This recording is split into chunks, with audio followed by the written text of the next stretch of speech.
Salatullah, salamullah ala Taha Rasulillah. Salatullah, salamullah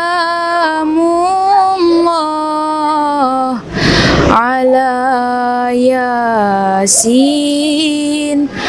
Habibillah. Bismillahirrahmanirrahim. Assalamualaikum warahmatullahi wabarakatuh. Alhamdulillah, alhamdulillahil hannanul mannan, wassalatu wassalamu ala sayyidil waladil adnan, wa ala alihil athhar, wa sahbihil akhyar, wa mattabi'ina lahum bi ihsan, ma tu'akibul layli wan nahar, amma ba'd.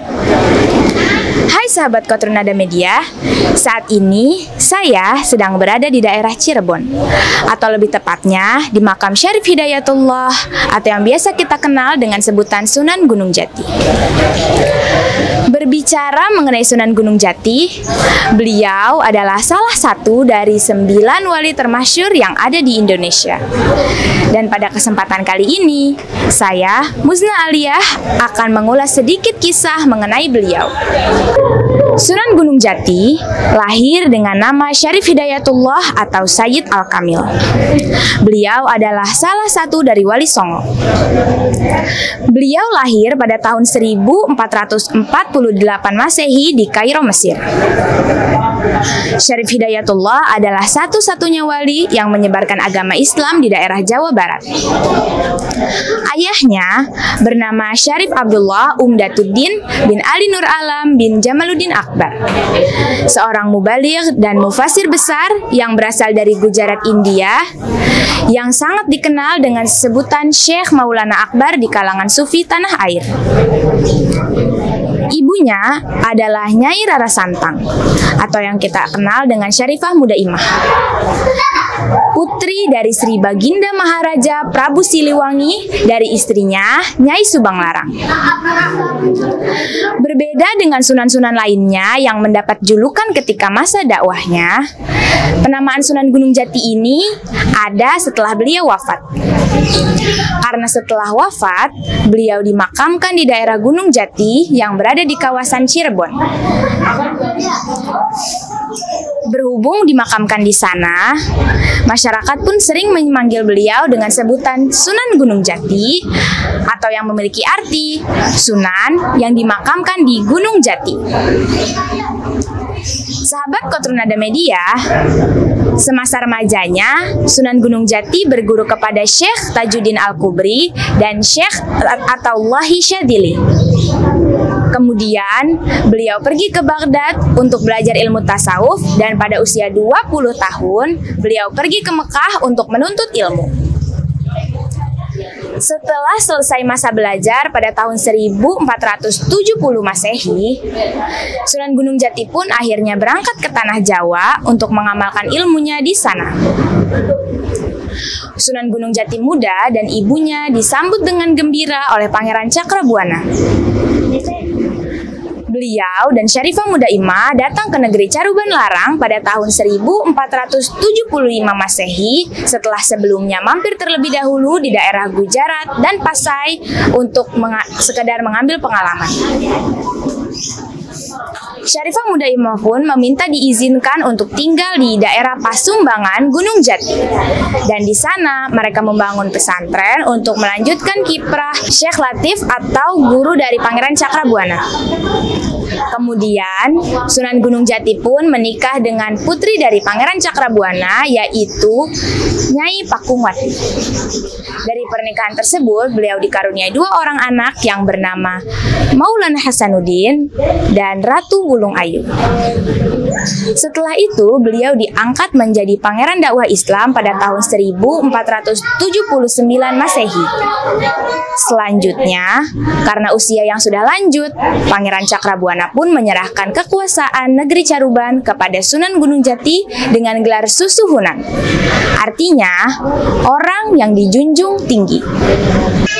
Sahabat Kotornada Media, dalam proses penyebaran Islam di daerah Jawa, Sunan Gunung Jati tidaklah bekerja sendirian. Beliau seringkali bermusyawarah dengan wali lainnya di Masjid Demak.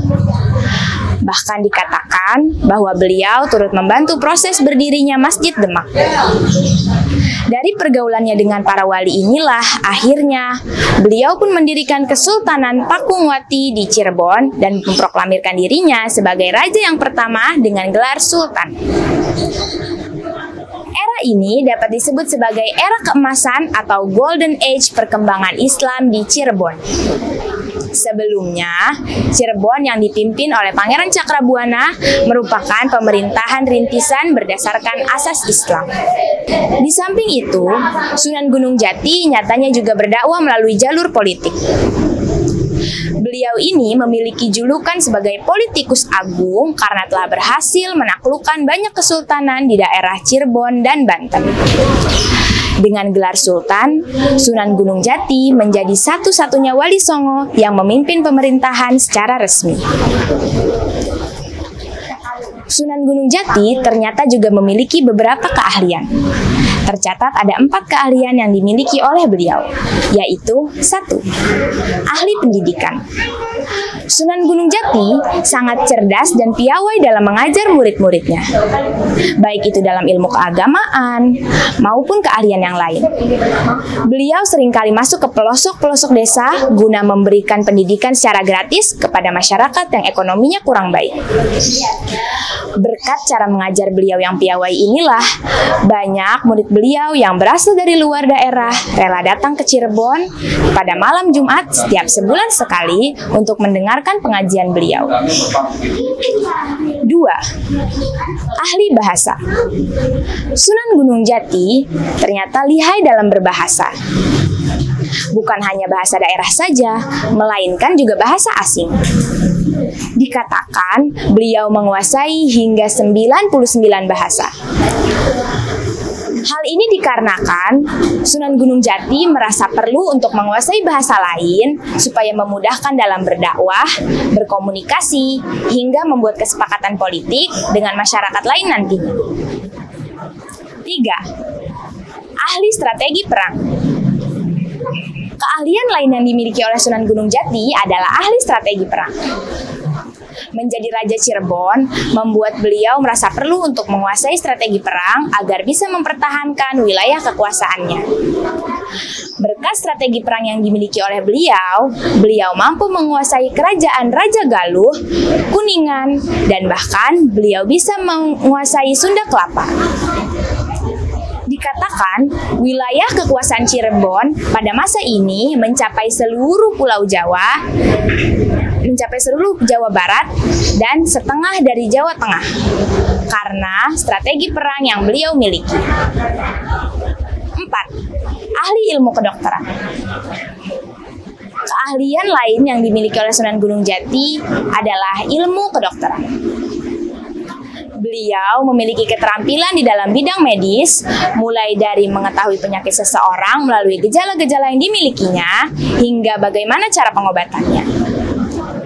Terakhir, Sunan Gunung Jati wafat pada tanggal 19 September 1568 Masehi di Keraton Kasepuhan Cirebon pada usia 120 tahun. Dan beliau pun dimakamkan di Gunung Jati, Cirebon. Inilah sekilas cerita mengenai sejarah Sunan Gunung Jati. Semoga sahabat Kotornada Media dapat mengambil banyak pelajaran dari kisah hidup salah satu wali Songo ini. Sekian dari saya. Wassalamualaikum warahmatullahi wabarakatuh.